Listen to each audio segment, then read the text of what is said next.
Chapter 6056. Pavel disappeared, so several managers of the N family called her because they couldn't find Pavel. The moment she learned that Pavel was missing, she guessed that he should be dead. However, she has not waited for a clear message. Now that she got Charlie's confirmation, she felt mixed feelings. Ultimately, though, there was a sense of relief. So she asked Charlie, "Charlie, you should have known for a long time that Pavel was a member of Warrior's Den, right?" "That's right." Charlie nodded and said truthfully, "I guessed earlier that he should be a member of Warrior's Den. He is a scholar, but there has been no direct evidence. However, when I went to New York this time, I accidentally discovered that he had secretly joined forces with a count from the Warrior's Den to get the Sifang Baozhuang. So I looked for an opportunity to deal with both of them." After that, he said to Tessie apologetically, "Auntie, the incident happened suddenly and I didn't have time to ask you for instructions. Please forgive me." Tessie sighed softly and said to Charlie, "Charlie, it's me who wants to thank you for getting rid of harm to the N family. Your brother-in-law and I almost brought disaster to the N family because of our carelessness. It was all thanks to you both times. If you hadn't saved the N family from misfortune, maybe your brother-in-law and I would have become the #1 sinner of the N family."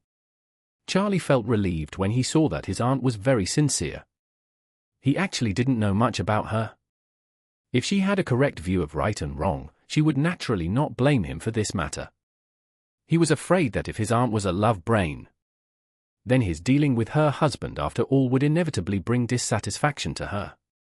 Fortunately, the N family has seen ups and downs, and the pattern is much greater than that of ordinary people.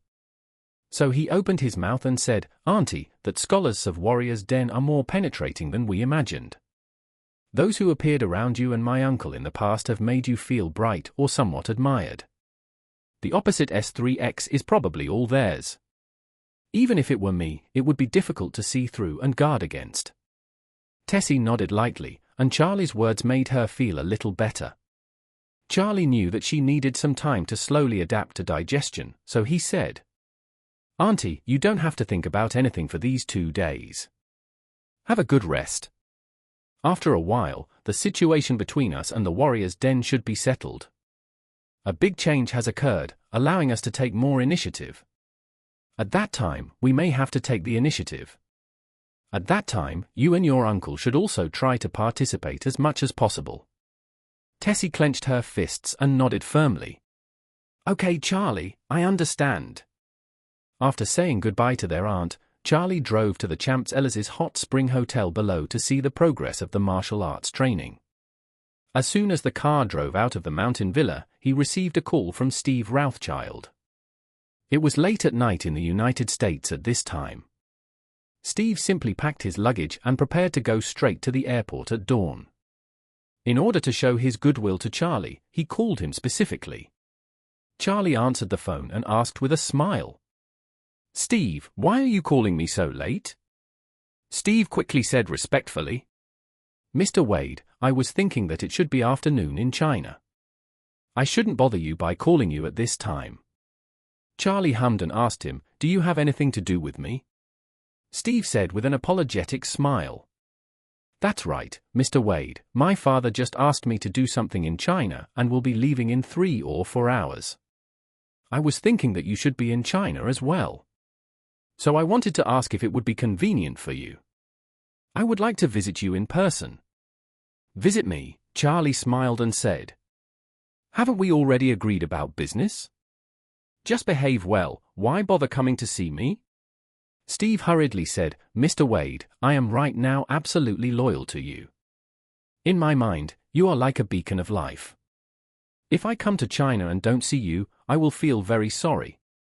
Charlie knew that Steve must want to see him. He took a look at the situation, hoping to get time for himself. A point in time as to how long his father could live. Although Charlie didn't really want to see him, he was still the second in command of the Rothschild family. So it was okay to always suppress him in various ways. He came to pay homage to him in person. If he didn't see him yet, he was afraid that he would be attacked. If this guy thinks that he has no hope of succeeding in this life and is completely ruined, Wouldn't he lose the value of using him? So, he said, since you have come from afar, I, the host, naturally want to express my gratitude. You tell me your destination in China this time and a time that is convenient for you, and I will make arrangements. Steve heard this. He suddenly became excited and said quickly, Mr. Wade, I am going to Aurus Hill, but this is not important. Please tell me your city. After I landed in Aurus Hill, my first job was to see you, everything else later. Charlie said curiously, You said Aurus Hill? Yes. Steve said, My father asked me to go to Aurus Hill for business. If I don't fly to Aurus Hill as my first stop, I'm afraid it will hurt him. But don't worry, just give me an address and I'll come to see you after I land there. Charlie smiled and said, What a coincidence. I'm in Aurus Hill. When you arrive, I'll take care of you.